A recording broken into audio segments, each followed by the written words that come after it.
ओतहूँ मिलनी ओतहूँ मिलब ओतहूँ मिलब ओतहूँ मिलब ओतहूँ मिलनी ओतहूँ मिलब जाके बसवारी में ओतहूँ मिलनी ओतहूँ मिलब जाके बसवारी में एगो भतरू दू चार गो यारबा राखब ससुरारी में एगो भतरू दू चार गो यारबा राखब ससुरारी में।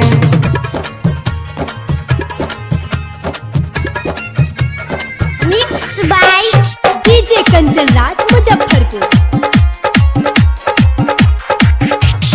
भतर के माजा यारव के माजा देहब पारा पारी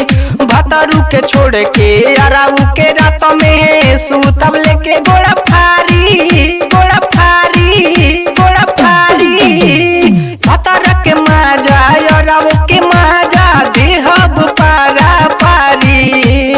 भतरू के छोड़ के यारव के रात में सूतब लेके गोड़ा फारी यारऊ के दिन में भतरू के रात में भतरू के रात में भतरू के रात में यारऊ के दिन में भतरू के रात में लेके ओ कवारी में एगो भतरू दू चार गो यारबा राखब ससुरारी में एगो भतरू दू चार गो यारबा राखब ससुरारी में।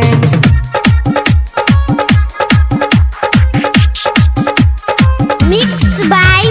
डीजे कंचन राज मुजफ्फरपुर। उनको के राजा कही मोयाजा पियाजी रहे जब सुतल कमर देखा के बदन छुआ के आइब रहे मन उठल आइब रहे मन उठल उनको के राजा कही मोयाजा पियाजी रहे जब सुतल कमर देखा के बदन छुआ के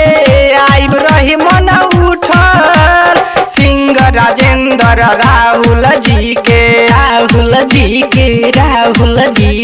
डीजे धीरज विपिन जी के चुमा दे हम कोठारी में एगो भतरू दू चार गो यारबा राखब ससुरारी में एगो भतरू दू चार गो यारबा राखब ससुरारी में। ओतहूँ लुटनी ओतहूँ लूटब ओतहूँ लूटब ओतहूँ लूटब ओतहूँ लुटनी ओतहूँ लूटब मजा बसवारी में एगो